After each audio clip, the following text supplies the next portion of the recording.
Prime, podcast for curious mind. Halo, ketemu lagi di Uang Bicara, menavigasi kamu supaya tetap cuan bersama saya Alin Wiratmaja. Kesiapan finansial menjadi salah satu checklist utama buat menikah. Nggak cuma buat biayain wedding aja nih, yang jauh lebih penting, kita juga perlu menghidupi hari-hari selanjutnya. Setelah happy-happy honeymoon, baru deh kembali ke realita buat menghidupi rumah tangga. Biar nggak ketar-ketir sebagai pasangan baru, apa aja sih yang perlu diperhatiin setelah nikah? Gimana cara memulai perjalanan menuju tujuan keuangan bersama pasangan? Yuk kita obrolin bareng Certified Financial Planner Andia Hardianti CFP di Uang Bicara.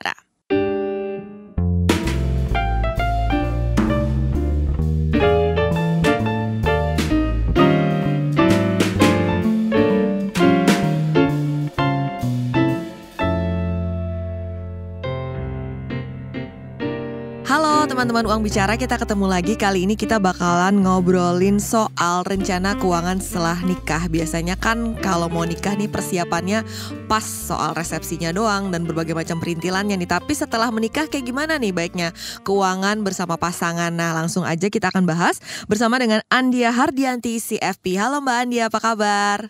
Halo Mbak Alin, kabar baik. Mbak Alin gimana, apa kabarnya? Kabar baik banget. Nah Mbak, mau kita bahas nih ya. Kan biasanya kalau persiapan pernikahan tuh yang dipersiapin pas hari H-nya aja. Tapi bukan misalnya what's next gitu setelah turun dari pelaminan masuk ke rumah tangga kayak gitu kan.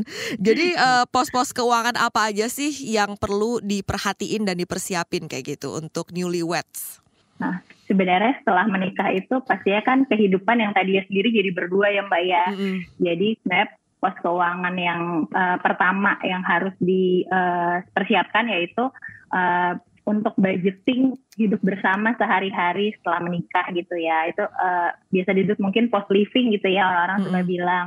Kemudian ada juga post saving gitu. Jadi kayak misalnya persiapan dana darurat yang tadinya sebelum menikah atau masih single misalnya cuman punya 3 bulan gitu ya. Kalau sudah berdua mungkin sebaiknya dinaikkan gitu. Jadi misalnya 6 bulan gitu. Kemudian juga saving untuk mencapai goals bersama gitu. Misalnya nanti persiapan hari tua seperti apa, kemudian proteksi untuk asuransi gitu. Terus misalnya punya goals untuk pendidikan anak nantinya gitu. Dan tidak lupa juga jangan mengesampingkan pos untuk hiburan juga gitu ya Mbak. Ya biasa disebut dengan playing gitu. Jadi untuk memenuhi keinginan pasangan gitu. Jadi tetap ada happy-happy-nya gitu. Oke, gitu sih. Itu ya pos-pos yang perlu dipersiapkan. Nah biasanya kalau sudah memasuki pernikahan kayak gitu, lonjakan kebutuhan apa sih yang biasanya bikin kaget kayak gitu selain yang tadi udah disiapin, misalnya perlu dana daruratnya ditambah kayak gitu kan. Mungkin ada lonjakan-lonjakan pengeluaran lain yang selama ini kita nggak sadari gitu, tapi ternyata setelah nikah gede juga ya kayak gitu. Dan gimana cara adaptasinya nih Mbak? Biasanya lonjakan-lonjakan yang kebutuhannya tadinya buat sendiri gitu ya Mbak, misalnya shopping misalnya untuk sendiri gitu, misalnya kebutuhan untuk makan-makan misalnya di luar atau misalnya untuk hiburan bersama-sama teman-teman gitu yang tadinya sendiri biasanya berdua, ya itu kembali lagi sebaiknya kayak duduk bersama gitu sih Mbak sama pasangan. Jadi kita bikin budgeting yang realistis gitu dengan mengetahui pendapatan masing-masing, kemudian pengeluaran mungkin pas awal-awal nikah bisa nih kayak pengeluaran masing-masing dicatat dulu gitu. Jadi kalau misalnya sudah dicatat kan nanti terrefleksi gitu, berapa sih budget yang bisa dibikin bersama gitu, yang realistis tentunya gitu. Kemudian juga komunikasi yang terbuka sih dengan pasangan Mbak, maksudnya gimana sih goals yang diharapkan gitu dari masing-masing pasangan gitu sih. Oke, jadi duduk bersama ya. Nah, kalau untuk pengaturan budgeting dan juga kayak siapa nih yang ngatur keuangan atau gimana nih pengaturannya misalnya, itu seperti apa sih sebaiknya? Sebenarnya untuk pertama kali sebelum melakukan itu, sebagai pasangan kita harus sebaiknya tahu mengenai aset yang dipunya oleh masing-masing pasangan. Kemudian bagaimana hutang yang dimiliki. Lalu balik lagi ke pendapatan yang dimiliki oleh masing-masing pasangan berapa. Terus pengeluarannya gimana. Dipastikan positif gitu ya. Kemudian setelah pengeluaran pendapatan positif, kita mulai menetapkan tujuan keuangan bersama, kemudian merencanakan untuk mencapai tujuan-tujuan itu, kemudian juga evaluasi secara berkala.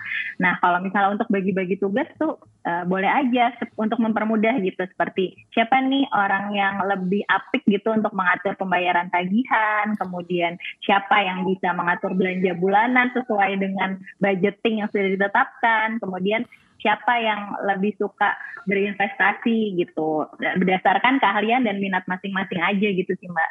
Nah kemudian tadi udah disebut juga sama Mbak Andia perlu duduk bareng untuk netapin tujuan keuangan. Nah kalau sudah tujuan keuangan, sudah menikah, berkeluarga kayak gitu, mungkin pasti beda ya Mbak dengan misalnya masih sendiri kayak gitu. Gimana sih caranya biar tujuan keuangannya itu bisa tercapai? Mungkin pas awal kan diskusi nih Mbak mengenai keinginan pengennya apa nih, tujuan dari si istri apa, tujuan dari suami apa gitu ya. Kemudian menetapkan nih prioritas mana yang akan didahulukan gitu. Misalnya karena sudah menikah terus nanti rencana punya anak, prioritas pertama mengumpulkan dana darurat gitu ya. Setelah menentukan prioritas kemudian buat nih tujuan jangka pendeknya apa, jangka menengah apa, jangka panjangnya apa. Terus untuk mencapai tujuan itu dibutuhkan kayak action plan kan Mbak, gimana untuk mencapainya gitu ya. Dan ya udah secara berkala juga dievaluasi gimana nih mengenai tujuan ini, apa mungkin nanti di tengah-tengah ada kesulitan kemudian tujuan berubah gitu ya. Itu fleksibilitas dan komunikasi bersama aja sih gitu sih Mbak. Oke, action plan, fleksibilitas dan komunikasi jangan dilupain ya. Apalagi tuh Mbak hal-hal lain yang kita harus perhatiin banget nih kalau misalnya kita lagi menyusun rencana keuangan. Biasanya tantangannya tuh apa sih? Karena kan ini dua kepala ya, dua orang yang berbeda gitu. Tantangannya biasanya itu sih Mbak, misalnya kayak tujuan misalnya untuk pensiun gitu ya. Oh masih lama nih, masih kayak 17 tahun lagi misalnya untuk yang baru-baru menikah gitu ya. Terus di tengah jalan ada keinginan misalnya ganti mobil gitu, jadi dipakai dulu gitu.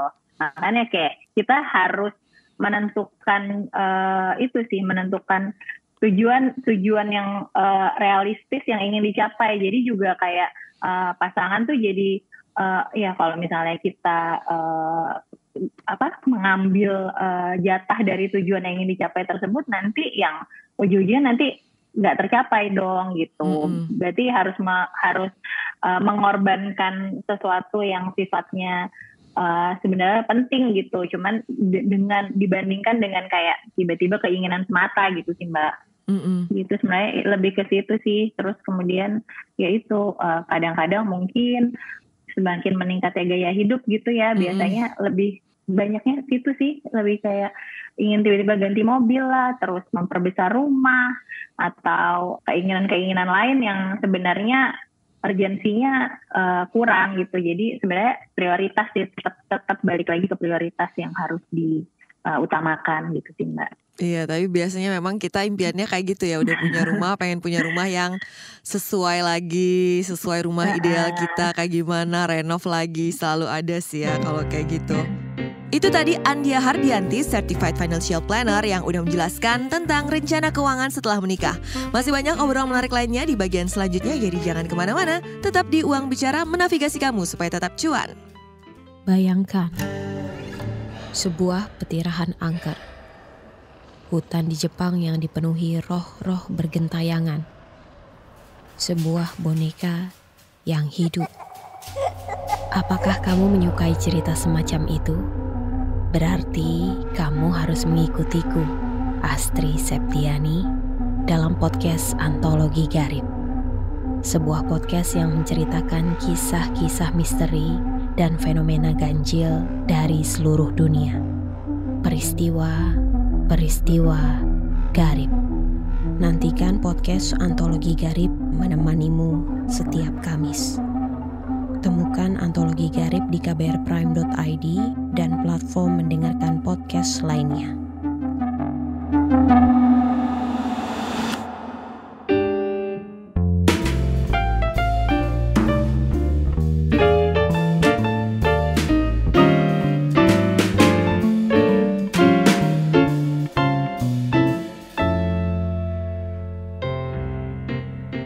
Kamu masih mendengarkan Uang Bicara bersama saya Alin Wiratmaja. Di episode kali ini kita sedang ngobrolin rencana keuangan setelah menikah bareng Certified Financial Planner Andia Hardianti.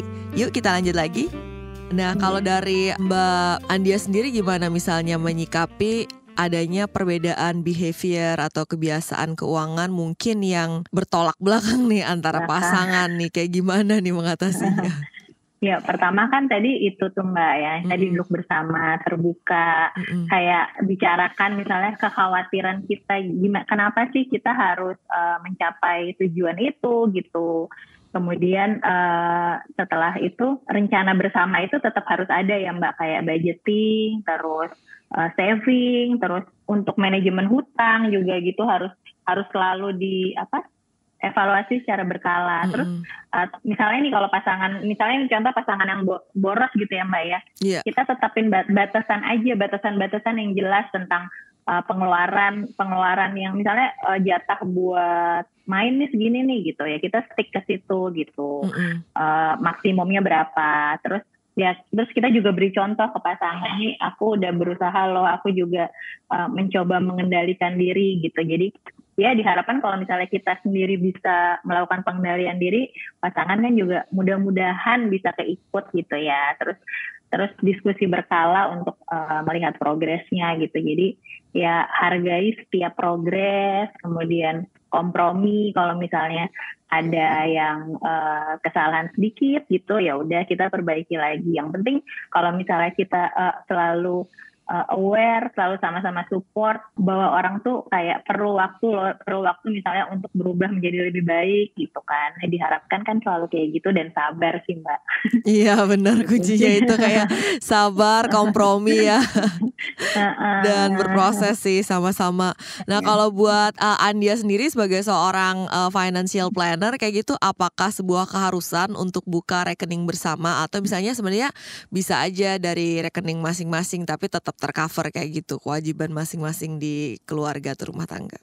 Kalau misalnya aku sih enggak ya Mbak, emang saya rekening bersama enggak, tapi kayak transparansi, kayak misalnya untuk kebutuhan kita secara umum itu berapa gitu, sama-sama tahu sih gitu. Cuma sebenarnya kalau punya rekening bersama tuh ya nggak apa-apa juga gitu, balik lagi ke preferensi, terus sama tingkat kenyamanan aja. Kalau misalnya punya rekening bersama kan lebih transparan, terus bayar tagihan juga secara bersama kelihatan gitu, pencatatan keuangannya juga lebih mudah, bisa sama-sama kolaborasi gitu sih Mbak gitu. Cuman balik lagi ke tadi kenyamanan aja sih, kalau kebetulan kalau aku sih enggak gitu. Terus kalau sekarang kan juga banyak tuh kayak bank-bank digital yang ada pocket-pocketnya gitu, mungkin bisa juga dieksplor yang kayak gitu juga gitu sih.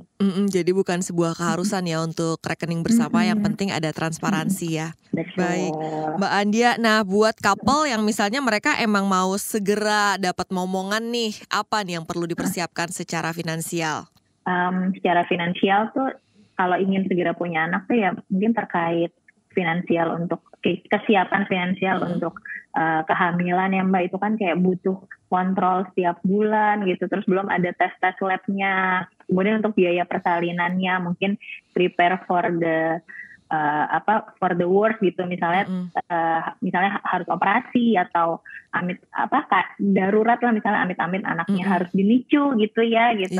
Terus jadi gitu sama persiapan untuk perawatan bayi juga, karena kan pasti kebutuhan yang tadinya, pengeluaran yang tadinya berdua aja jadi lebih gitu, kayak ada untuk pamper, terus vaksin gitu ya setiap bulan gitu. Kemudian bisa juga dipersiapkan misalnya asuransi kesehatan gitu untuk bayinya gitu. Dan yang terakhir yang jangka panjang tentu saja untuk biaya pendidikan sih Mbak, mulai dari TK, SMP, SMA, SD sampai kuliah gitu sih. Akan panjang gitu sih. Panjang perjalanannya ya, mulai dari persiapan kehamilan, lahiran sampai juga biaya pendidikan anak. Nah, kalau di antara pasangan sendiri nih Mbak, misalnya terjadi perbedaan kayak profil risiko kayak gitu. Misalnya satunya agresif, satunya sangat konservatif kayak gitu. Kalau dari pendapatnya Mbak Andia sendiri kayak gimana untuk bisa jalan bareng-bareng gitu?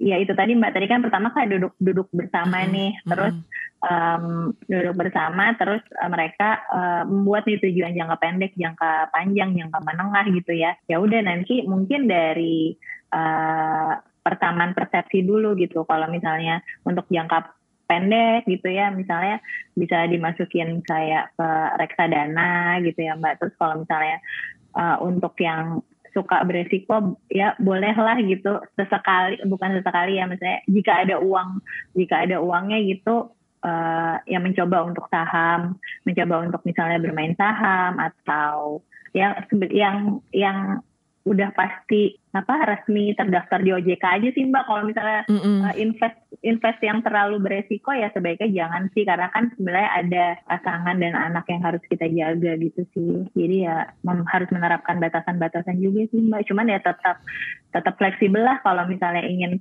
mencoba instrumen misalnya kayak tadi saham gitu ya, tapi tentunya dengan uang yang mungkin nggak akan dipakai dalam waktu dekat gitu. Makanya penting untuk menentukan tujuan itu tadi gitu. Iya. Gitu sih. Baik, jadi nggak perlu terlalu over spekulasi juga gitu ya di instrumen yang high risk kayak gitu. Betul. Nah, ini untuk mindset keuangan apa aja nih yang perlu dipunyai oleh pasangan baru? Yang pertama pastinya komunikasi terbuka ya Mbak ya. Kemudian mindset untuk selalu disiplin maksudnya untuk mengatur rumah tangga itu gitu, untuk pengeluaran, untuk mencapai tujuan harus ada disiplin. Terus fleksibilitas gitu dari kedua pasangan, ya tadi sama-sama mau belajar, jika ada kesalahan ya diperbaiki, terus selalu mencari solusi bersama. Kemudian yang terakhir adalah mindset untuk selalu punya kesadaran untuk pentingnya merencanakan masa depan bersama gitu sih. Oke. Fleksibilitas, mencari solusi bersama, komunikasi, disiplin, dan punya satu visi nih ya untuk mencapai tujuan keuangan bersama di masa depan. Mbak Andia boleh kasih closing statement sebelum kita menutup podcast hari ini? Bagi teman-teman yang merencanakan menikah, dari sebelum menikah tuh sebaiknya kita mengenal dulu mengenai pasangan, bagaimana habit pasangan mengenai uang gitu, mengenai memperlakukan aset dan hutang, juga bagaimana mereka nantinya pas setelah menikah punya tujuan-tujuan bersama gitu sih Mbak. Dan ya pokoknya dan misalnya nih sebelum menikah juga sebaiknya dibicarakan juga mengenai misalnya kalau mau ada prenup gitu ya, jadi sama-sama enak gitu, apalagi terutama yang salah satunya mempunyai usaha gitu, jadi kedepannya keluarga juga lebih aman gitu. Itu tadi Certified Financial Planner Andia Hardianti. Semoga episode kali ini membantu buat kamu si pasangan baru. Nah, kalau ada kritik, saran, dan masukan ide keren seputar keuangan dan ekonomi yang mau dibahas, jangan lupa email ke podcast@kbrprime.id dengan subjeknya Uang Bicara. Saya Alin Wiratmaja pamit, jangan lupa dengerin terus Uang Bicara menavigasi kamu supaya tetap cuan setiap Kamis di KBR Prime, Spotify, Apple Podcast, dan platform mendengarkan podcast lainnya. Bye-bye!